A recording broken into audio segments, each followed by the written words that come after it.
Alright, welcome back from that short break. I hope you did enjoy it.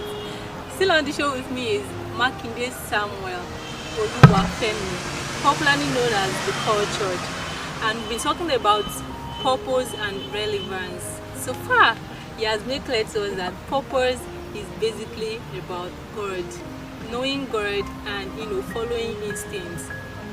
So next on the question is, does the environment have anything to do with the success and failure of a person's purpose? Does the environment, okay, so for the fact that I am born in Ajegunle, if you're not a Nigerian, Ajegunle is a very remote part of Nigeria. It's in Lagos actually. So does the fact that I'm giving birth in Ajegunle have anything to do with the success, the discovery, success or failure of my purpose? Well, I have a friend. We used to be classmates. We used to be classmates in secondary school. He has this particular quote that he always says. He said, "Don't allow your background to turn your back to the ground." Because those people, if they didn't get to take that particular thing at that particular point, that is when you will see that their content is not really in line with what they've been doing before. They will have a change of content. Why? Because they are not under the influence of what they've been taking that's been helping them. So that's it. You shouldn't underestimate the power of people. People usually help one, and people usually destroy one. I have myself as an example because we have a lot of people. I have a particular crew that I set up, and you see their disposition, even maybe they think the dream is too much for them. Maybe they see it as a competition. So they try as much as possible to bring me down. Although it affected the project and all of that, but all thanks to God, because those people did their worst and God sent people again to lift me up. Like we have just learned here that what you consume goes a long way to your sanity process. And he said secondly, he said that people also play a very important role in your life, in your purpose fulfillment. The kind of friends you keep, the kind of messages you listen to, the kind of anything seeable that you can listen to play a role in your sanity process. So you want to be careful about the kind of friends you keep. You want to be careful about what you listen to and what you see. And also I was talking to a father. I call him father and mentor, Pastor Olafaye Bojayi, and he said, look at your contacts, your phone. Look at your contacts. How many people can you call to, maybe you are in trouble, God forbid? How many people can you call and they can give you 100,000 naira? Not borrow, they can give you 100,000 naira. Check your contacts. And that still boils down to network. The kind of people.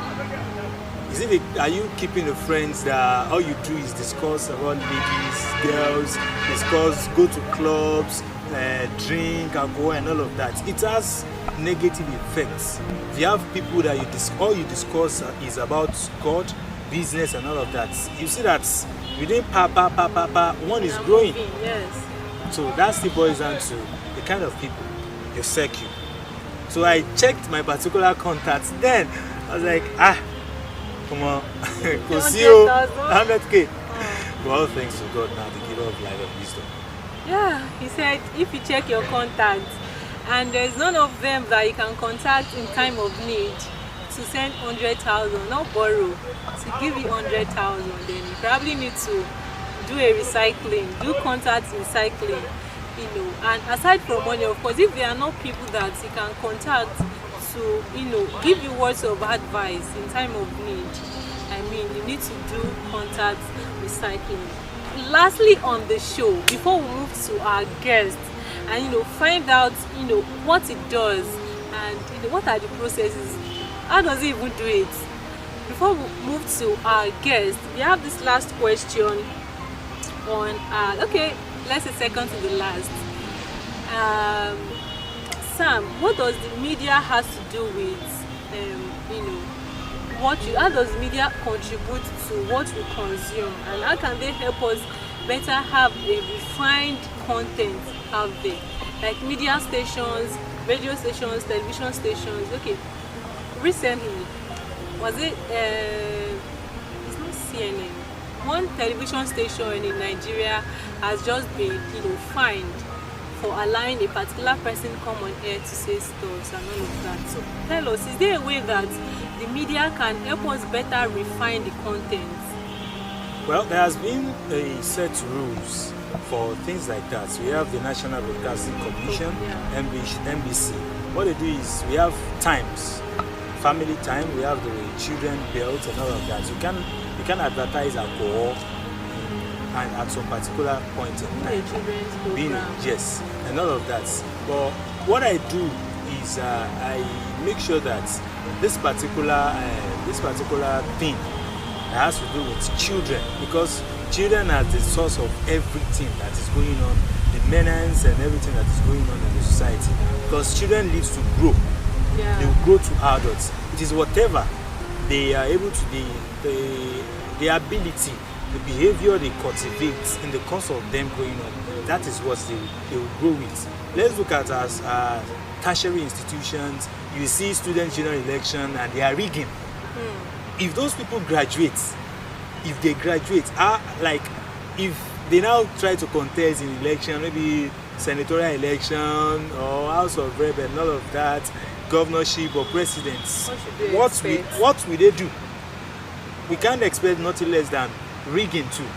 So it is upbringing of children and media too. We have so many of them that are doing very well in cultivating the habits of children to grow well, to do very well. That is the more reason we should have more radio stations and TV stations. We have the Kingdom Lifestyle Radio, and that can help young minds, because that can help young minds to discover themselves.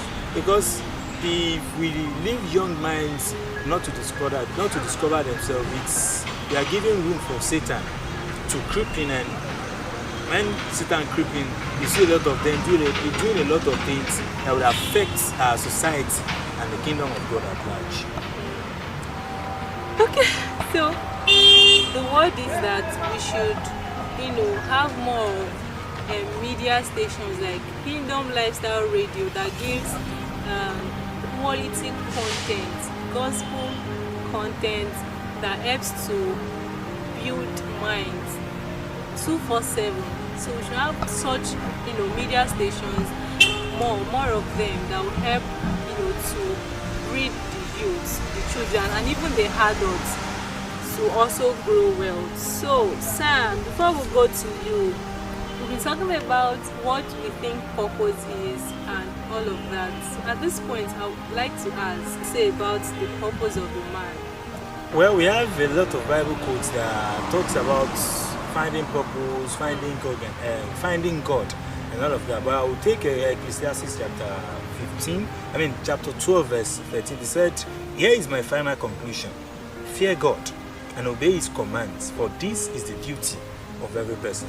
Look at Joseph, for instance. Assuming he had laid with Potiphar's wife, might not be able to find his purpose.